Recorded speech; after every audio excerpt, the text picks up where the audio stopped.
Hello students, कैसे हैं आप सभी लोग। आई होप आप सब लोग बहुत अच्छे होंगे और अपनी हेल्थ का भी बहुत अच्छे से ध्यान रखे होंगे। मैं हूं डॉक्टर सुरेश कुमार यादव और आज हम लोग डिस्कस करने वाले हैं क्लास 7 के फर्स्ट चैप्टर जिसका नाम है न्यूट्रिशन इन प्लांट्स। पिछले दो वीडियोस में हम लोगों ने बात की थी about nutrition and about photosynthesis. पिछले वीडियो में हम लोगों ने फोटोसिंथेसिस डिटेल में देखा था और उसमें क्या क्या चीजों की रिक्वायरमेंट है ये भी हम लोगों ने डिस्कस की थी। जल्दी से एक बार फिर से देख लेते हैं फोटोसिंथेसिस में क्या क्या चीजें रिक्वायर होती हैं।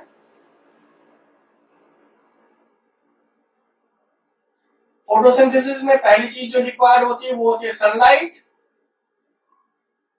राइट। सेकेंड चीज क्या होती है? क्लोरोफिल।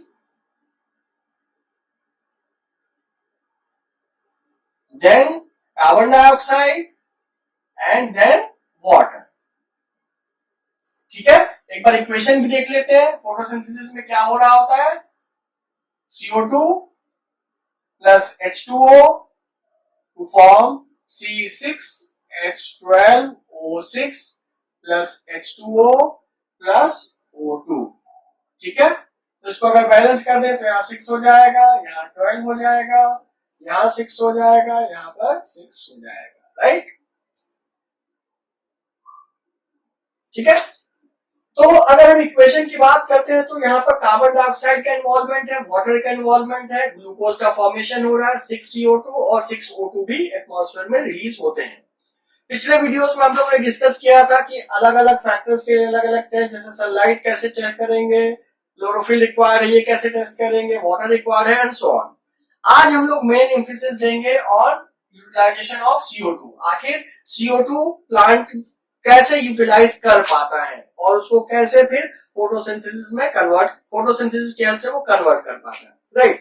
तो अगर आप किसी भी लीफ का स्ट्रक्चर देखते हैं, लीफ का अगर कोई ट्रांसफर स्ट्रक्चर्स देखते हैं, ट्रांसफर स्ट्रक्चर अगर आप देखेंगे तो अलग अलग लेयर्स आपको दिखाई पड़ेगी। जो ये लेयर मैंने बनाई है this is known as epidermis. Outermost layer को बोलेंगे एपिडर्मिस। इसके नीचे जो होते हैं, इसके नीचे प्रेजेंट होते हैं ये पेलिसेड्स, इसको बोलते हैं पेलिसेड सेल, राइट। तो अभी स्ट्रक्चर और हम लोग बहुत इंफोसाइज नहीं करेंगे, हम लोग जो एक छोटा सा पोर्शन उसको ध्यान से देखेंगे। ठीक है, पेलिसेड में भी और वेरिएशन है जिसको कि बोलते हैं स्पॉन्जी पैरेन्काइमा या कभी कभी इसको एरेन्काइमा भी बोलते हैं। मतलब इसमें एयर पॉकेट्स प्रेजेंट होते हैं, एयर पॉकेट्स ये प्रेजेंट होते हैं, राइट। तो इस तरीके से जब एयर पॉकेट्स होते हैं और उसके नीचे क्या प्रेजेंट होता है, उसके नीचे प्रेजेंट होता है ये लोअर एपिडर्मिस, राइट। खास बात क्या है कि हर सेल में यहाँ पर आपको क्लोरोफिल दिखेगा। क्लोरोफिल तो ये आपको पहले से पता है, ये ऐसा पिगमेंट जो कि ग्रीन कलर का है, जो कि एक्चुअली रिस्पॉन्सिबल है फोटोसिंथेसिस को परफॉर्म करने के लिए। अगर क्लोरोफिल नहीं होगा तो वहां पर फोटोसिंथेसिस पॉसिबल नहीं है। ठीक है, तो हमें जो मेन ध्यान देना है कि आखिर कार्बन डाइऑक्साइड का जो अपटेक है वो कैसे हो पा रहा है। तो कार्बन डाइऑक्साइड के अपटेक के लिए जो अरेंजमेंट रिक्वायर्ड है उसको हम लोग बोलते हैं स्टोमेटा। उसको हम लोग क्या बोलते हैं? Stomata, right. तो ये जो शेप मैंने बनाया है this is known as stomata. ये पूरा का पूरा जो अरेंजमेंट है which is known as stomata. इसी को थोड़ा सा अगर इलाज करेंगे तो आपको दिखेगा जो स्टोमेटा होता है ये किडनी शेप या बीन शेप सेल्स से इनक्लोज होता है और इसके चारों तरफ प्रेजेंट होती है epidermis, epidermal cells, right. Epidermal cells, क्या ये बात समझ में आ गई? तो ये जो बीन शेप सेल्स हैं इनको बोलते हैं गार्ड सेल्स। क्या बोलते हैं? Guard cells, right. ये जो आउटर मोस्ट लेयर्स हैं इनको आप क्या बोलेंगे? इनको बोलेंगे आप एपिडर्मल सेल्स, एपिडर्मिस, एपिडर्मिस या एपिडर्मल सेल्स बोल सकते हैं, राइट। ये जो खाली जगह बची हुई है इसको बोला जाता है स्टोमा। क्या बोला जाता है इसको? स्टोमा। कहीं कहीं पर इसको स्टोमेटल ओपनिंग भी बोलते हैं, राइट। अब सवाल आता है कि आखिर अच्छा ये पूरा जो अरेंजमेंट है इसको बोला जाता है स्टोमेटा, स्टोमेटा, राइट। तो स्टोमेटा जो है यही रिस्पॉन्सिबल है कि CO2 कैसे अपटेक होगा या होगा भी कि नहीं होगा। अब सवाल आता है कि भाई आखिर स्टोमेटा कैसे रिस्पॉन्सिबल है। आप देखिए जो गार्ड सेल्स हैं इसमें प्रेजेंट होता है क्लोरोफिल, इसमें भी क्लोरोफिल प्रेजेंट है, राइट। और आपको पता ही है कि जहां पर भी क्लोरोफिल होगा सनलाइट में क्या होगा? फोटोसिंथेसिस होगा। फोटोसिंथेसिस होगा, ग्लूकोज बनेगा जो कि अल्टीमेटली किसमें कन्वर्ट हो जाता था?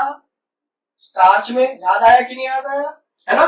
तो यहाँ पर भी ड्यूरिंग डे टाइम जब सनलाइट होगी तो ये गार्ड सेल्स क्या परफॉर्म करेंगे, फोटोसिंथेसिस। गार्ड सेल को थोड़ा समझने के लिए एक सिंपल एग्जांपल देख लेते हैं।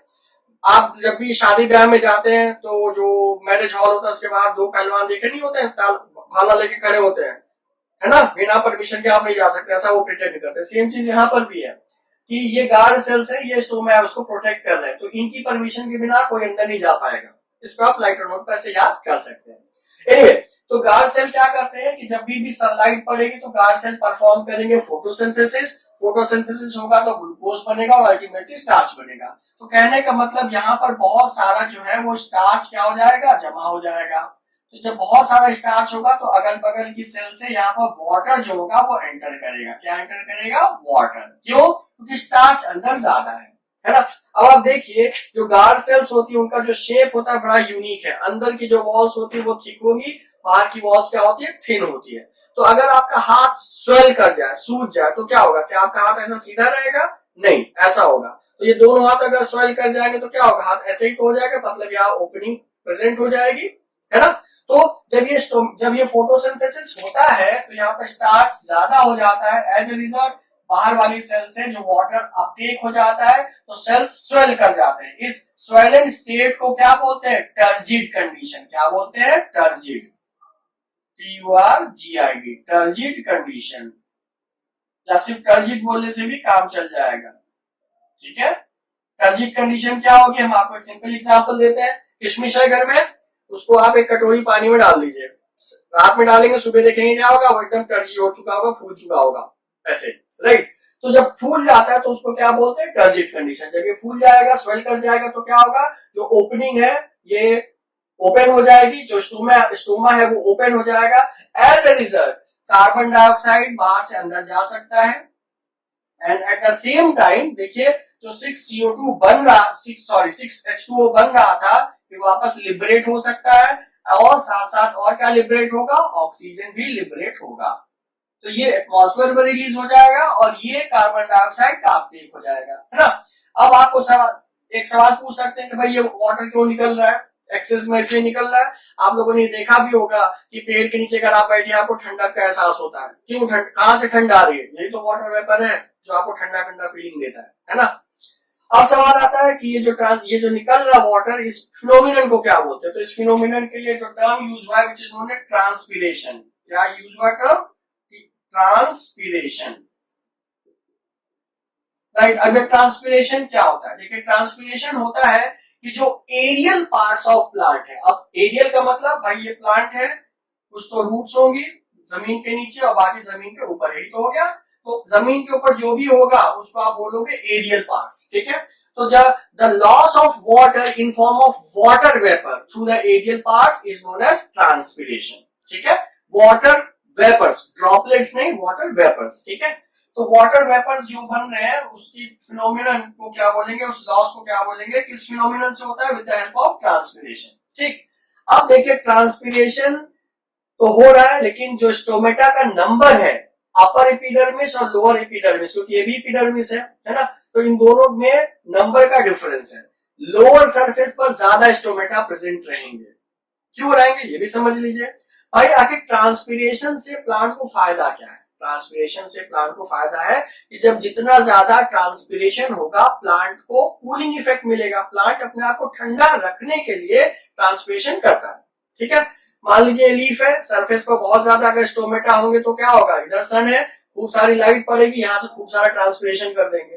गर्मियों में आप देखिए प्लांट्स की क्या बुरी हालत है, सुबह आप खूब सारा पानी दीजिए, शाम तक पत्तियां ड्रूप डाउन हो जाती है। क्यों, क्योंकि लॉस ऑफ वाटर ज्यादा है, जितना वाटर एब्सॉर्ब नहीं हुआ उससे कहीं ज्यादा तो लॉस हो गया। तो इसी लॉस को चेक करने के लिए क्या किया गया है कि number of stomata lower surface पर ज्यादा है। भाई अपर सरफेस पर होते तो हीटिंग ज्यादा होती तो लॉस ज्यादा होता, लोअर सरफेस पर ज्यादा है तो वहां तो हीटिंग है ही नहीं, तो वहां पर लॉस कम होगा। इसीलिए लोअर सरफेस पर नंबर ऑफ स्टोमेटा ज्यादा है। एक और माइन्यूट से आपको डिफरेंस बताते हैं। जो अपर एपिडर्मिस होगा या जो अपर पार्ट ऑफ लीफ होगा, यहाँ पर क्लोरोफिल का कंटेंट थोड़ा सा ज्यादा है, क्यों ज्यादा है क्लोरोफिल का कंटेंट थोड़ा सा? रीजन बीइंग ये सनलाइट के सामने है तो ये ज्यादा फोटोसिंथेसिस करेगा और यहाँ पर कंपैरेटिवली कम होगा। कंपैरेटिवली कम क्यों होगा? सनलाइट इस पर कभी कभी नीचे पड़नी नहीं है तो इसलिए थोड़ा सा कम है। आप किसी भी लीफ को उठाकर दोनों तरफ देख लीजिएगा, ठीक है। और उसमें भी अगर हम स्पेसिफाई कर दें ग्लॉसी वेंट्रल लीफ क्या होता है, ये हम लोग आगे पढ़ेंगे, ठीक है।